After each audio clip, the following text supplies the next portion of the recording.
पहले 4 बजे उठते थे नमाज पढ़ के, तो फिर अच्छा, वो आपको रात को कितने बजे उठाता था और कितने बजे आपको रूम में बुलाता था? 3 बजे, 2 बजे, 12 बजे, जब मौका मिल जाए रात को ही उठाते थे। आप किसके साथ सोती थी वैसे? मामा के साथ। तो मामा को पता नहीं चलता था कि उठाने आया है वो? नहीं। आपने मामा को कभी इशारतन नहीं कहा कि मामा वो मुझे उठाने के लिए आया, वो ज्यादती करे? मामा हिलती ही नहीं थी, उठती ही नहीं थी। मामा को इस तरह जिस तरह पता नहीं क्या ही हुआ। मतलब ऐसा भी मुमकिन है कि वो नशा करवाता हो मामा? जी, पहले तो मुझे छेड़ते थे, लेकिन 8 माह पहले उन्होंने मेरे साथ जना किया था, और 8 माह से लेकर अब तक 5 दफा। रिश्ते में वो आपके क्या लगते थे? पापा। वो सुतेले बाप थे। क्या ये बात आपके इल्म में नहीं थी कि ये करना गलत है? इल्म में थी, लेकिन वो कहते थे पापा इस तरह ही करते होते हैं। इस तरह पहले शुरू में मुझे बुलाते थे, अगर तो मैं नहीं थी जाती होती तो भाइयों को गुस्सा वगैरह करना, मारते थे और इशारा मेरी तरफ कि तेरी वजह से हो रहा है, तो मेरी बात नहीं ना मानती हैं। फिर मुझे मजबूरी उनकी बात माननी पड़ती थी, और कहते थे अगर किसी को बताया ना तो मैं देखना तुम लोगों का हाल क्या करता है, मेरे साथ तो पूरी दुनिया है, तो तुम लोगों का किसने यकीन करना है, और मैं फिर देखना तुम लोगों का हाल क्या करता। No, God, please, no, no, no. तो आपके खावंद थे वो, आपने क्यों नहीं देख के एक दरिंदा शख्स के साथ कैसे एक औरत शादी कर सकती है? वो दरिंदा नहीं था, वो देखने में बिल्कुल नेक, सबसे दुनिया में सबसे नेक आदमी था। और जब हमारा रिश्ता हुआ उसमें बहुत बड़े बड़े आलिम और लोग बैठे हैं, फिर हमारा रिश्ता हुआ और फिर हमारी शादी हुई, और इसने ये कहा कि मैं बच्चों का तहफ़्फ़ुज़ की जिम्मेदारी लेता हूँ, मैं बच्चों की जिम्मेदारी लेता हूँ, इसमें जो है आपको कोई परेशानी नहीं आएगी।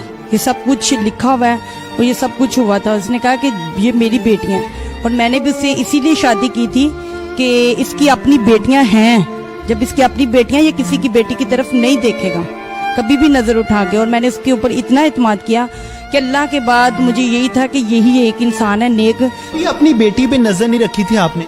नहीं, मैंने मुझे क्या इल्म है, जब 11 बजे हमने सो जाना है, हमें ये पता है कि हमने 4 बजे उठ के नमाज पढ़नी है, बस। बेटी आपके साथ सोती थी? जी, ये बड़ी मेरे साथ सोती थी। जब आपको इस वाक़े का इल्म हुआ तो आपने क्या सोचा, क्या पहला कदम उठाया?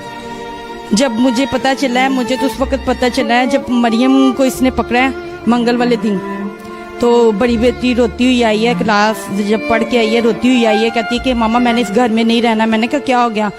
बच्चों का कोई झगड़ा हो गया। मैं उस वक्त जब क्लास पढ़ के आए 8 का टाइम था, मैंने कहा मैं नाश्ता बना लूँ फिर तुम्हारी बात सुनती हूँ, बच्चों को भूख लगी हुई थी, पढ़ के आए हैं। तो ये कमरे में चली गई और उससे बात करने लगी कि ये क्या है, कि पहले तुमने मुझे निशाना बनाया, मैं इसको बर्दाश्त नहीं करती, और तुमने कभी अपनी बेटियों के साथ भी ऐसा किया है? तो कहता चल चल चुप कर। तो ये बातें जो है मैं किचन में मुझे समझ आ रही थी।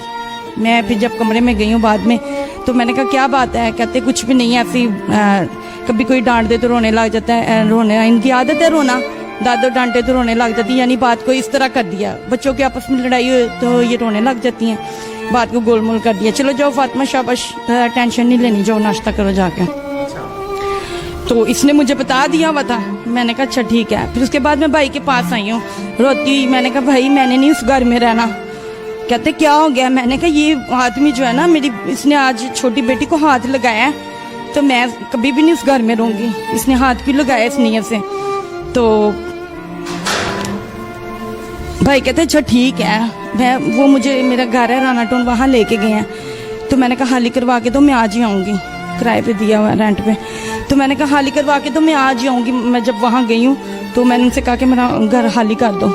कहते ईद के बाद करेंगे। वापस जब मैं आई हूँ मैंने कहा मैं इतनी बात में इतनी जज्बाती हो गई हूँ, मैंने तुमसे आगे कुछ पूछा ही नहीं, हुआ क्या है, बात क्या है।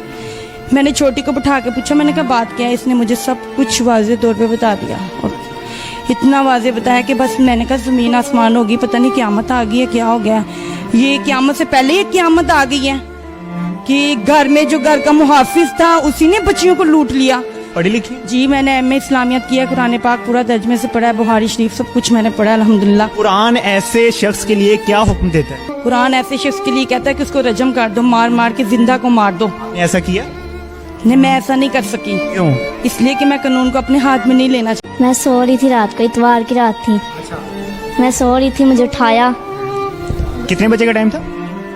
तकरीबन 12-1 बजे का टाइम था। मैं सो रही थी, मुझे उठाया और गुस्से से, जैसे नहीं देखता इंसान, जैसे गुस्से से उठाए, गुस्से से देखा और उंगली से कहा चुप। तो मैं डर गई, मुझे उठाया, मेरे साथ जिस तरह जना करते हैं ऐसे किया। मुझे नहीं पता था कैसे होता है जना वगैरह, कहते बाप ऐसे ही करते हैं। तो जब फिर मैंने मम्मा को बताया, फिर मम्मा ने मुझे बताया ये तो जना होता है। तो आपने पहली दफा ही मामा को बता दिया था?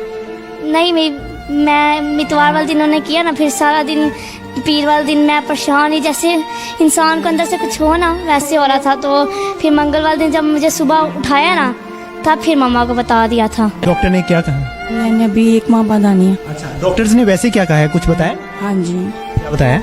उन्होंने बताया कि दोनों बच्चियों का यूज़ किया हुआ है। जी, मैं आज ही डॉक्टर के पास गई थी, उनको रिपोर्ट्स जो मिली हैं वो चेक करवाई है मैंने, इनकी मेडिकल की रिपोर्ट। तो उन्होंने कहा दोनों बच्चियों को जो है यूज़ किया हुआ उसने। अच्छा, उस दरिंदा शख्स का पूरा नाम और जिस मस्जिद में वो पढ़ाता था उसका भी जरा नाम बता दीजिए। मस्जिद तौहीद अकबरी मंडी, उसका पूरा नाम मोहम्मद यूनुस भट्ट। आपके साथ निकाह में थे? जी, मेरे निकाह में थे। अब वो आपकी दोनों बेटियों को यूज करके गया है, क्या चाहती हैं आप, क्या कानूनी कार्रवाई होनी चाहिए? इसके लिए तो सभी यही कह रहे हैं कि इसको 100 बार भी कत्ल करके चौक में लटकाया जाए तो उसके लिए कम है कि ये बाप और मुहाफिज होने के नाते जिसने हिफाजत करनी थी उसी वही दरिंदा बन के जो लूटने लग गया। घर का मुहाफिज, घर का चिराग बन के घर को आग लगा के चला गया। बिल्कुल जी। माँ